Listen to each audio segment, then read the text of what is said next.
berubah atau mati. Coba kita sebutkan berapa banyak pekerjaan konvensional yang kini punah karena tidak mengikuti pola revolusi industri 4 ini. Contoh sederhananya seperti yang baru saja kita saksikan. Tukang ojek pangkalan dan taksi konvensional mulai ditinggalkan karena adanya sistem baru Internet of Things melalui Gojek. Kemudian banyak sekali toko-toko konvensional yang mulai tergantikan oleh online shop. Toko-toko buku yang saat ini seakan sekarat karena gempuran informasi di internet yang semakin mudah didapat. Karena Internet of Things dan Big Data adalah elemen utama penggerak industri kita saat ini. Pertanyaannya, apakah semua pekerjaan yang tidak berhubungan dengan internet akan mati? Jawabannya adalah tidak. Meskipun akan semakin kompetitif dengan bisnis online. Karena seperti seluruh konsep revolusi industri sejak pertama hingga keempat, revolusi ini selalu menyempurnakan industri sebelumnya supaya jauh lebih efisien, dan kita mesti beradaptasi pada perubahan itu. Gojek mengakomodir seluruh jasa di dalam sebuah sistem database, sehingga memudahkan pencarian dan komunikasinya, dan tukang ojeknya tetap saja ada. Online shop dapat memberikan solusi efektif bagi para pemilik toko konvensional supaya mempermudah pencarian items dengan sistem database dan harga. Begitu juga dengan efisiensi pengiriman tanpa harus datang ke toko dan mengantre, meskipun toko fisiknya juga masih tetap ada. Karena pada dasarnya manusia tetaplah makhluk sosial yang lebih suka berinteraksi secara langsung, dan yang perlu ditingkatkan adalah experience-nya. Misalnya layanan jasa yang lebih baik hingga visual dan pengalaman yang lebih menyenangkan saat seseorang berada di sebuah toko, dan dapat merasakan produk-produk yang akan dibelinya, dibandingkan hanya melihat layar HP. Tidak heran Xiaomi yang sejak lahir punya bisnis plan hanya bisnis online, pada akhirnya harus mengekor kesuksesan Oppo dan Vivo yang memberikan pengalaman terbaik melalui experience store mereka masing-masing. Begitu juga dengan Amazon Go yang notabene jelas-jelas punya basis bisnis online. Bukti bahwa usaha retail tetaplah akan hidup selama manusia masih membutuhkannya. Yang terbaik memang mengkombinasikan berbagai aktivitas pekerjaan kita ke dalam lingkup jaringan digital baik dalam hal database maupun marketing. Sebuah sinergi, itulah poin yang ada pada revolusi industri keempat. Tren selanjutnya dari revolusi industri keempat ini akan berlanjut ke semakin maraknya sistem peer-to-peer, yang akan merambat ke banyak sekali sektor, tidak hanya menghubungkan antara pembeli dan penjual saja.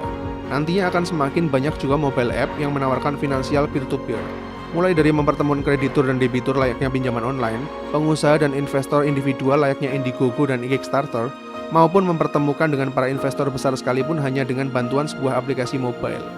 Dan dalam beberapa tahun setelahnya, hampir seluruh pelaku usaha berbagai bidang akan segera masuk ke dalam basis big data yang akan semakin berkembang lagi menjadi sebuah ekosistem baru di mana perputaran finansial secara peer-to-peer akan terjadi dengan sangat dahsyat. Meskipun sistem peer-to-peer ini sangat efisien bagi pelakunya, namun ini bisa menjadi momok bagi banyak perusahaan besar yang bergerak di bidang finansial maupun agensi. Coba lihat deh berapa banyak travel agency yang gulung tikar karena kini dikuasai oleh mobile app semacam Traveloka, yang menyediakan layanan mulai dari pesawat, hotel, tur dengan harga murah. Begitu juga dengan perusahaan perkreditan yang semakin digerus oleh pinjaman online yang menawarkan kecepatan via online. Tapi di tengah kompetitifnya pasar, terdapat harapan yang sangat besar bagi penggiat startup.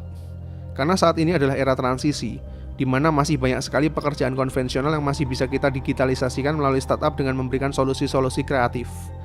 Dan bukan lagi masanya yang terbesar selalu menang, namun yang tercepat berinovasi dan beradaptasi dengan kebutuhan masyarakat banyak bisa jadi pemenangnya.